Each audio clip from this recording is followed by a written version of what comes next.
അസ്സലാമു അലൈക്കും വറഹ്മത്തുള്ള. ഒരിക്കൽ ഒരു സ്വഹാബി നബി സല്ലല്ലാഹു അലൈഹി വസല്ലമയുടെ അടുക്കലേക്ക് വന്നിട്ട് ചോദിച്ചു, നബിയെ, എനിക്ക് ജിഹാദ് ചെയ്യാൻ ഒരു അവസരം തരണം, എനിക്ക് അനുവദിക്കണം എന്ന് പറഞ്ഞു. ജിഹാദിനോട് താല്പര്യമുള്ള ഒരു സമൂഹം, ജിഹാദ് ചെയ്യാൻ ആഗ്രഹിക്കുന്ന ഒരു സമൂഹം, അങ്ങനെ ജിഹാദിൻ്റെ ശ്രേഷ്ഠതയും ജിഹാദിൻ്റെ പ്രതിഫലവുമൊക്കെ ഉൾക്കൊണ്ട ഒരാളുടെ ചോദ്യത്തിന് നബി സല്ലല്ലാഹു അലൈഹി വസല്ലം തിരിച്ചു പറഞ്ഞ മറുപടി, അഹയ്യു വാലിദക്, നിന്റെ മാതാപിതാക്കൾ ജീവിച്ചിരിപ്പുണ്ടോ എന്നാണ്.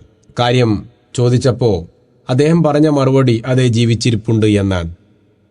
എങ്കിൽ നിന്റെ ജിഹാദ് അവരിലാണ്, അവരോടാണ് എന്ന് നബി സല്ലല്ലാഹു അലൈഹി വസല്ലം മറുപടി കൊടുക്കുകയാണ്.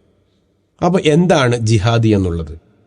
തൻ്റെ മാതാവ് കീമ ചെയ്തുകൊണ്ടിരിക്കുമ്പോൾ അവർക്ക് മുന്നിൽ കണ്ണിൻ്റെ ഇമ വെട്ടാതെ ഒരു മകൻ ആ ഉമ്മയുടെ അടുത്ത് തന്നെ ശ്രദ്ധയോടെ ജാഗ്രതയോടെ നിൽക്കുമ്പോൾ ആ നൃത്തമാണ് ജിഹാദ് എന്നുള്ളത്.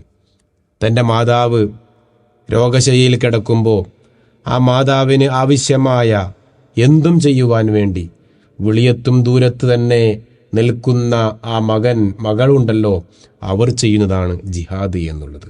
അങ്ങനെ ജിഹാദിൽ ഏർപ്പെടാൻ ഇസ്ലാം നമ്മോട് കൽപ്പിക്കുകയാണ്. എല്ലാ രംഗത്തും ജിഹാദിൻ്റെ പ്രാധാന്യം ഉൾക്കൊള്ളുകയും പരിപൂർണമായും മാതാപിതാക്കളോടുള്ള ജിഹാദ് നാം നിർവഹിക്കുകയും ചെയ്യുവാൻ തയ്യാറാവുക. അള്ളാഹു അനുഗ്രഹിക്കുമാറാവട്ടെ.